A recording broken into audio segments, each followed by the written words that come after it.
जय जय श्री राम। आप सभी का जीवन मंगलमय हो। आप सभी महान भावों का वंदन अभिनंदन एवं स्वागत है।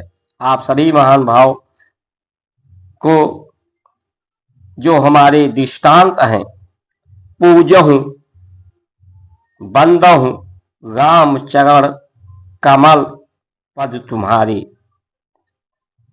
उस चरण की वंदना स्तुति का उदाहरण का पर्याय अर्थ इतना है कि राम की कृपा, सीताराम की कृपा, राधे कृष्ण की कृपा, शंकर पार्वती की कृपा, सभी परम पिता परमेश्वर की कृपा सबको प्राप्त है। जीव जंत वनस्पति सभी नर नारी पूरे जगत को प्राप्त है।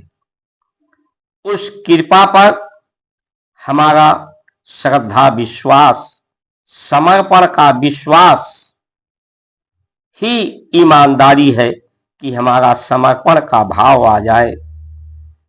उनके पद चिन्हों पर चल करके वो हमारी जीवन शैली का अंश बने। राम ने तो राजपाट सुख सुविधा को त्याग करके वनवास वन में रहे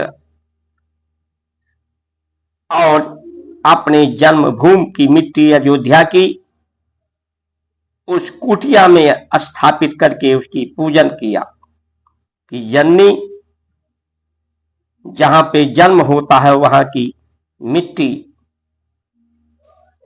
पूजनीय है, यानी धरती माता का पूजन किया।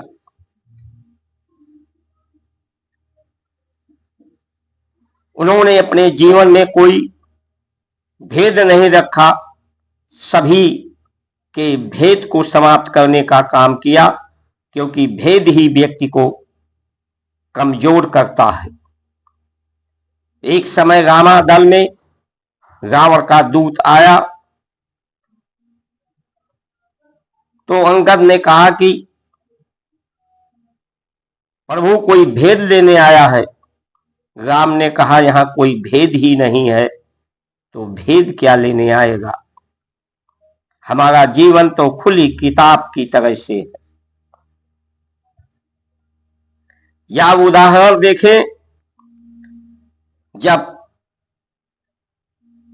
महाभारत में द्रौपदी का चीरहरण हो रहा था, उस सभा में द्रौपदी का चीरहरण नहीं, भारत की सभ्यता का, भारत के नारी का, भारत के सम्मान का चीरहरण हो रहा था।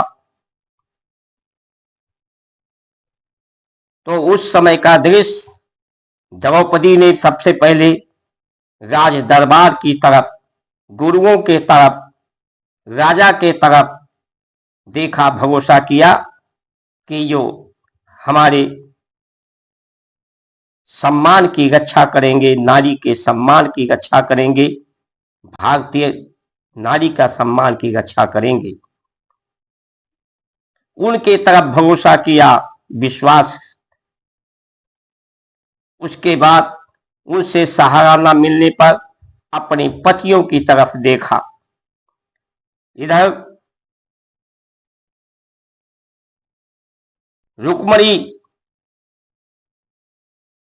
भगवान कृष्ण से कह रही थी कि आप उनकी लाज बचाइए, तो उन्होंने कहा अभी उसे अपने गुरुओं पर, राजा पर विश्वास है, उसके बाद अपने पति पर विश्वास है, तो उसे अभी हमारी जरूरत नहीं है। उसके बाद जब इनकी पति का भी मदद नहीं मिला, आश्रय नहीं मिला, गुरुओं का नहीं मिला, राजा का नहीं मिला, तो उन्होंने अपने दोनों हाथों से अपनी साड़ी को जोर से पकड़ लिया, यानी अपने बल का, अपने बुद्धि पर के बल पर अपने सम्मान को बचाने के लिए का उपाय किया। तब तक भगवान कृष्ण नहीं आए उनकी सम्मान बचाने के लिए। और जब उन्होंने देखा कि अपने बल से, अपने बुद्धि से संसार के लोगों के आश्रय से सम्मान नहीं बच सकता, बलहीन हो गई, तो दोनों हाथ को ऊपर उठा दिया, हे नारायण अब तुम ही मेरे सम्मान को बचाओ। और जैसे हाथ को ऊपर उठाया, परमात्मा को देर नहीं लगी पहुंचने में, और दुशासन चीर खींचते खींचते थक गया। नारी में सारी है कि सारी में नारी है, कहने का पर्याय जब तक व्यक्ति अपने बुद्धि, अपने बल का भरोसा करता है, संसार के लोगों का भरोसा करता है, तब तक उस राम की कृपा, परमात्मा की कृपा प्राप्त नहीं होती, उसका प्रयोग नहीं कर पाता। कृपा तो होती है। इसीलिए हमारे राम का जो मंदिर है, हम मंदिर की बात करते हैं, मथुरा की मंदिर की बात करते हैं, ज्ञान वापी की बात करते हैं, लेकिन ये मंदिर में भगवान ढूंढने के लिए नहीं, तीर्थों में पाप को तरने के लिए नहीं, बल्कि इस मंदिरों का प्रयोग राम के जैसे चरित्र पैदा करने का, चिंतन पैदा करने का, राम के जैसे आदर्श मर्यादा पैदा करने का, कृष्ण की जैसे नीतिवान बनाने का ये माध्यम हमारा मंदिर, हमारा तीर्थ, हमारे संत, हमारे गुरु, कि किसी मंदिर में, किसी तीर्थ में नहीं ढूंढना है उसे, वो उसकी कृपा और परमात्मा सदैव वो किरण के रूप में, प्रकाश के रूप में सबको प्राप्त है।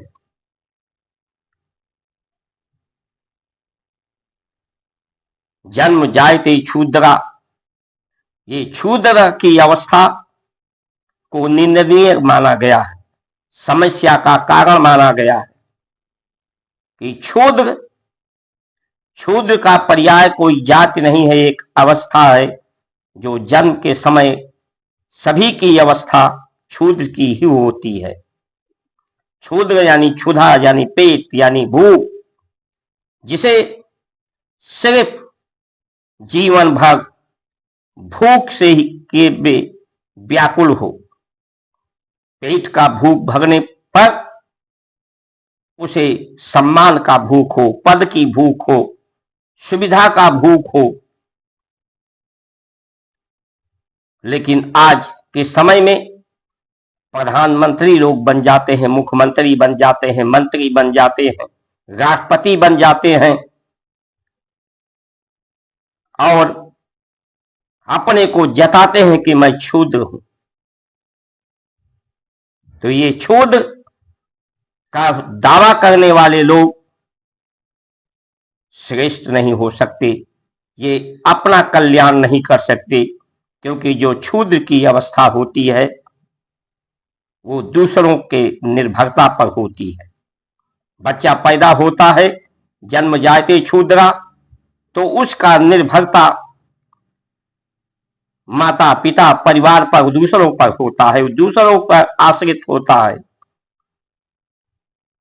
और राम चरण कमल का पर्याय यही है कि ऐसा श्रेष्ठ आचरण हम पैदा करें, ऐसे श्रेष्ठ आचरण को देख करके लोग कि इस आचरण वाले हम बने, जिससे हम संतुष्ट हो सके, पुष्ट हो सके, स्वस्थ रह सकें, समृद्धशाली हो सकें। हमारे आचरण को देखकर, जीवन शैली को देखकर, जीवन पद्धति को देखकर लोग समर्पित भाव से, उन्हें अपनी बुद्धि न लगानी पड़े, बल्कि हमारी नकल करके लोग अपने जीवन को श्रेष्ठ बना सके, आत्मनिर्भर बना सके।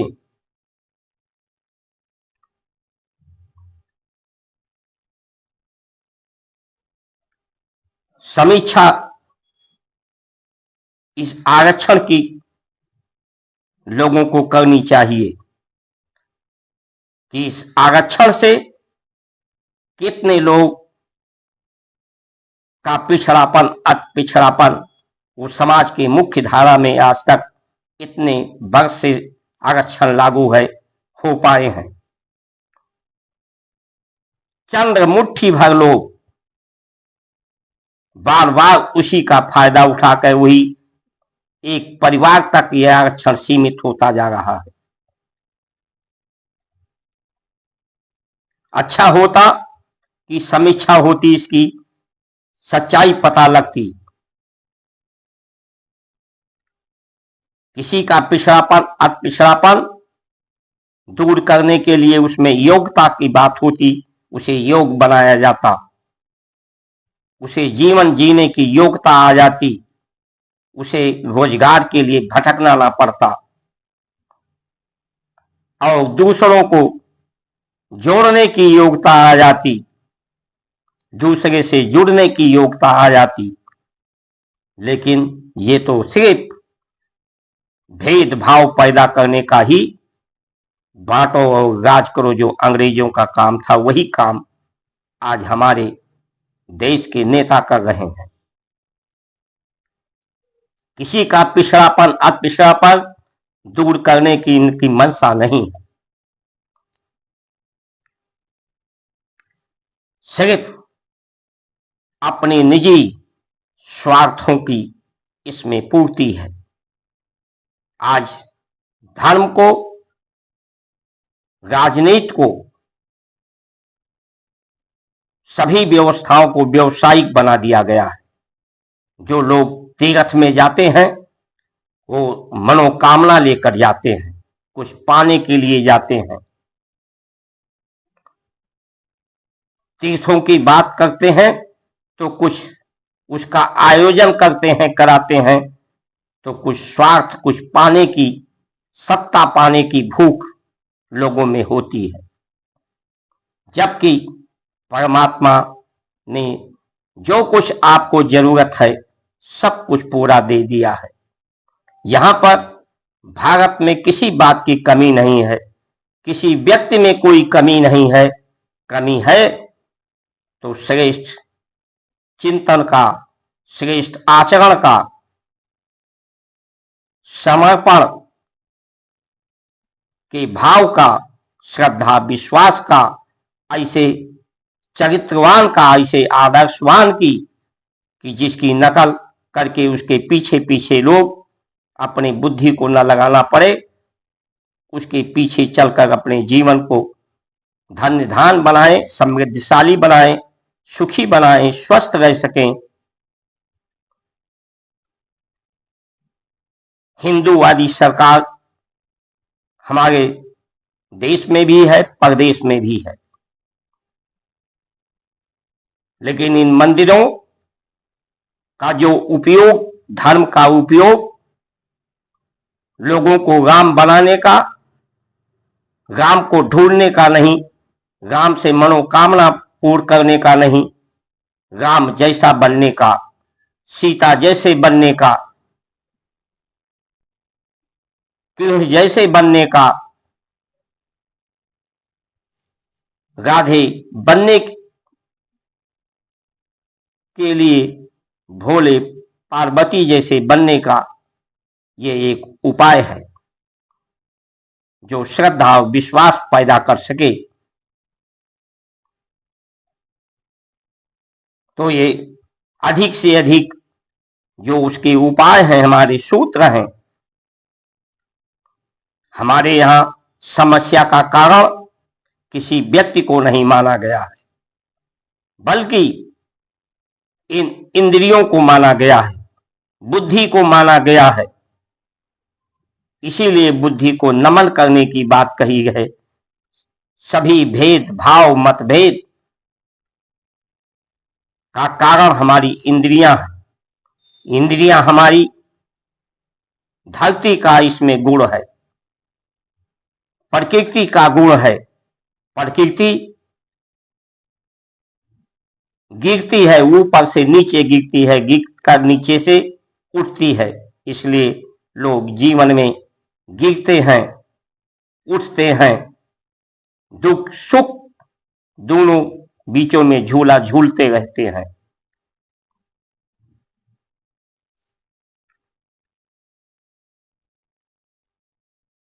इन्हीं वचनों के साथ आप सभी का सुमंगल कामना करते हुए जय श्री राम।